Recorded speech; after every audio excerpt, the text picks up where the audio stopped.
Share बाजार with प्रसादमध्ये तुमचं स्वागत आहे. आजच्या नवीन लर्निंग व्हिडिओमध्ये आपण बघणार आहे इम्पोर्टंट अपडेट. ज्या अपडेटमुळे मार्केटमध्ये आज भयानक आपल्याला तेजी बघायला मिळाली होती.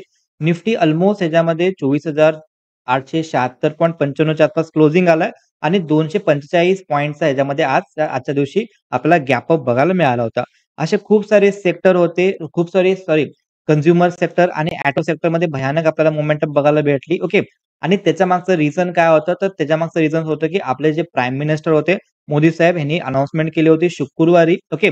15 ऑगस्टला एक आपल्याला तिथं गुड न्यूज बघायला भेटली आणि गुड न्यूज काय होती, तर मोदी साहेबांनी अनाउन्समेंट काय केली, तर मोदी साहेबांनी अनाउन्समेंट हे केली, की 15 दिवाळीला आपले जे जी-एस-टीचे जे रेट कट आहेत, हे मे बी चेंज करतील, ओके.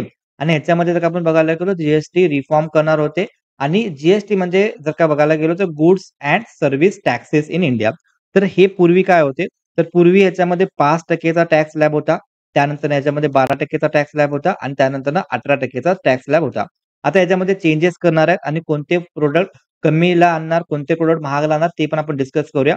त्याच्यापूर्वी 2 प्रकारचे टॅक्स स्लॅब असतात. एक असतो डायरेक्ट टॅक्स स्लॅब आणि सेकंड असतो याच्यामध्ये इनडायरेक्ट टॅक्स स्लॅब. ओके. तर डायरेक्ट आणि इनडायरेक्ट मध्ये काय फरक आहे? ओके. तर ते आपण बघू याच्यामध्ये. तर डायरेक्ट टॅक्स स्लॅब म्हणजे काय असते, की बाबा आपण जे अॅन्युअल इन्कम क्रिएट करतो. अॅन्युअल इन्कम नंतरनं जिथून आपण आय-टी-आर फिल करतो. आय-टी-आर फिल करताना आतापर्यंत अप टू 12,00,000 पर्यंत आपल्याला टॅक्स रिडक्शन आहे. ओके.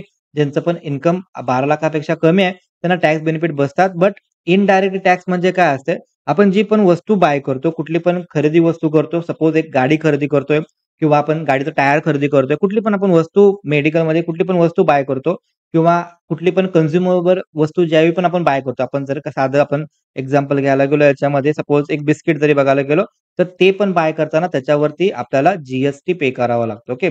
तर हा जो टॅक्स आहे, हा इनडायरेक्ट टॅक्स आहे आणि हा जो इनडायरेक्ट टॅक्स होता, ह्याच्यामध्ये ते काय करणार चेंजेस करणार आहेत. बिकॉज ह्याच्यामध्ये आतापर्यंत ह्याच्यामध्ये कसं आहे, की 5% चा टॅक्स ब्रॅकेट एक होता, 12% चा एक टॅक्स ब्रॅकेट होता आणि 18% चा टॅक्स ब्रॅकेट एक होता. आता 18 नाही सॉरी 28% चा टॅक्स ब्रॅकेट होता.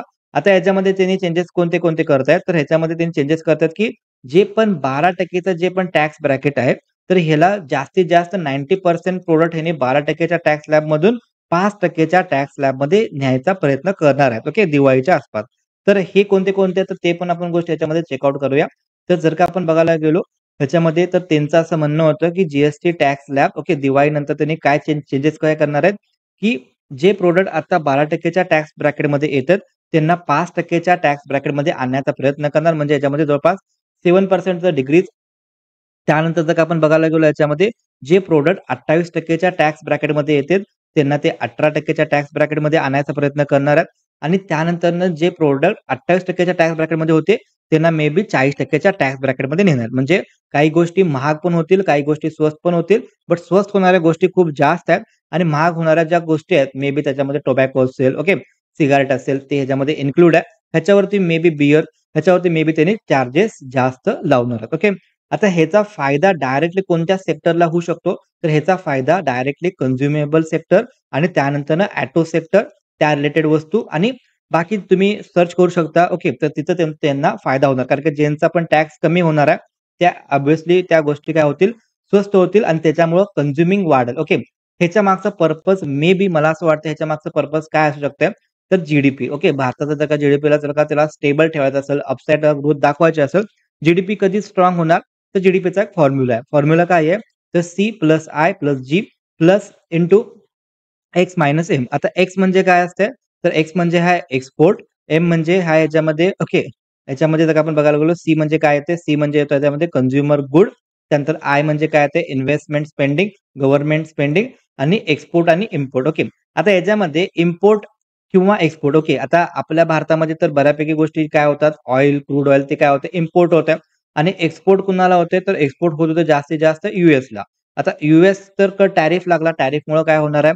यूएसमध्ये एक्सपोर्ट मे बी कमी होईल. ओके. तर ही एक प्रोबॅबिलिटी असू शकते.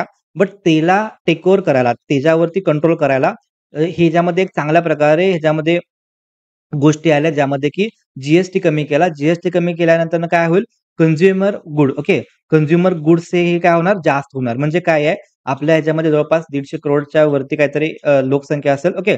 तर जेवढे जास्तीत जास्त प्रमाणात लोकं कन्झ्युम करतील, लोकं बाय करतील, तेवढी आपली जी पण स्ट्राँग होऊ शकते. मग लोकं कधी कन्झ्युम करतील? ज्यावेळी त्या गोष्टी स्वस्त होतील त्या टायमिंगला. ओके. तर हेच ह्याच्यामध्ये करायचा मास्टर स्ट्रोक सरकारने घेतलाय आणि ह्याच्यामध्ये खूप चांगल्या प्रकारे रिझल्ट पण बघायला भेटला आजच्या डेला. जर का तुम्ही बघायला गेला ऑटो सेक्टर असेल, त्यानंतरनं कन्झ्युमर सेक्टर जे असेल एफ-एम-सी-जी वगैरे, त्याच्यामध्ये काही शेअर्समध्ये एक चांगल्या प्रकारात तेजी बघायला मिळाली होती. तर ह्या निर्णयाचा फायदा खूप चांगल्या प्रकारे झाला या सेक्टरला. जर का व्हिडिओ इन्फॉर्मेटिव्ह वाटले असेल, काहीतरी नवीन गोष्ट शिकायला भेटली असेल, तर डेफिनिटली लाईक आणि शेअर करायला विसरू नका.